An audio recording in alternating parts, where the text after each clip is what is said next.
Hello, this is David Dean, and we had some patch notes come out today with a bunch of different stuff, but one of the things is they said the new hero, or at least the new hero skin, Dimmak Igor, was coming out tonight in the event store when they update the llamas.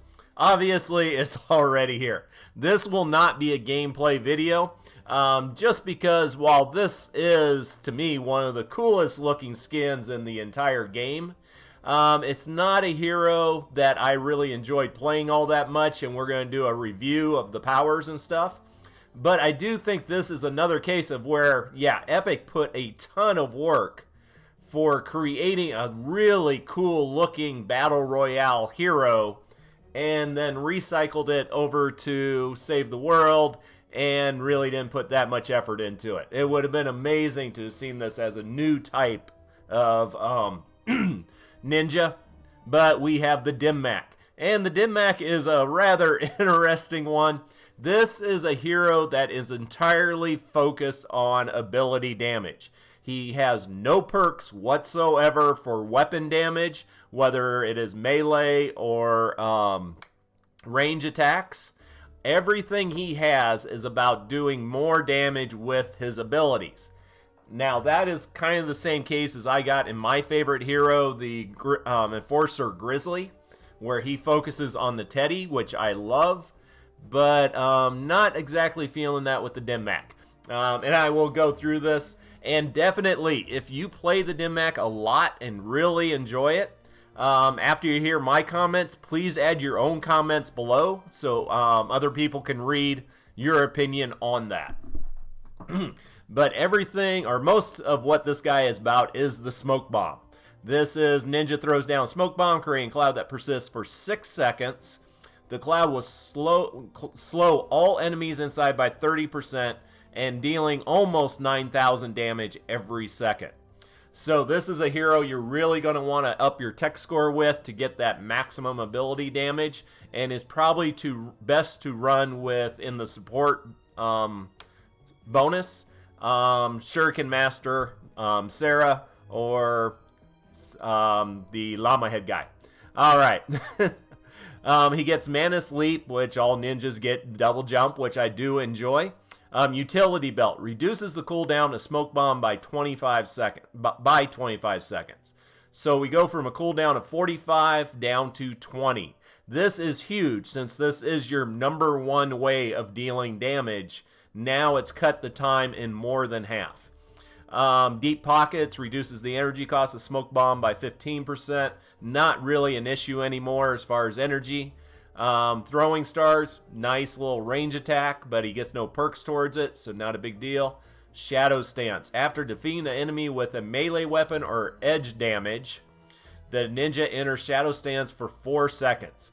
Now, this sounds like not a big deal on this guy, but later on you're going to see every time he throws down a smoke bomb, he gets Shadow Stance. So this will be going off all the time when you're playing this character. And when you do that, you get damage resistance is increased by 15%. Mana Sleep costs 60% less energy, and the ninja becomes hard to see. This is huge because this character really needs to be out where the husks are at, so he doesn't have walls to hide behind for the range attackers. So having this helps keep him alive. Up in Smoke, after using Smoke Bomb, increases movement speed by 50% for 15 seconds. To me, that is huge. I love anything that increases movement speed, and it increases it for 15 seconds. Now, your smoke bombs can be thrown down every 20 seconds. So basically, you have 5 seconds, you're not at that plus 50%, and then you can throw down another smoke bomb, and you're back up to the 50%. Now you see me. The ninja uses distracting effects of smoke bomb to enter Shadow Stance. I already brought that up. That is great. You get increased damage resistance, and you're harder to see. Dragon Slash, a great attack for taking out a bunch of low-level husk in an area, but he has no perks for it. So we'll keep moving on. Dimmak, Shadow Stance continually recharges the ninja shield at 20% of its usual rate. Now remember, you got another perk, the Shadow Stance, that puts you in, gives you increase damage resistance of 15%. So now it's just building on those same things again. Right here, yeah, increased by 15%. Now you're increasing the rate of your regeneration of your shield by 20%. Once again, increasing those defenses against all those range attackers. Extra long fuse increases the duration of smoke bomb persistent cloud effect by 5 seconds. So we go back up here. This is your damage, your smoke bomb, where now it is going off every 20 seconds, reduced in energy cost, and it's lasting 11 seconds, almost double the amount of time. And this is great for choke points. So if Husk are coming up a ramp, if they are going through a trap tunnel, you throw down a smoke bomb and it will do a ton of damage. But once again, you do not have anything that is focused on weapon damage, neither melee or weapon range attacks. So that's what you have for him. I do love the look. The skin is awesome. But, I can't really recommend it for high-level gameplay and, like, Twine Peaks and stuff. I like soloing missions that are 10 levels higher than me or more, and I just don't think I would survive playing with this character. It does look like a fun one to play in a group where you're a little bit higher than the Husk. And on bonus, reduces shield regeneration delay by 10%, and that should increase for 2-star and 3-star. But there you go with him. Let me know your comments. If you played this guy a lot, how successful you were with him, or unsuccessful with him. As far as Event Store, that was updated last night for the weekly items. This is Brawler Luna Ninja. Specializes in crescent kicks, which is really cool. But no, doesn't seem to work very well in high-level gameplay. And heading down here, there's really nothing too exciting. We got the Epic Templar, which is just a so-so shotgun. Wrecking Bar, it is a hardware item.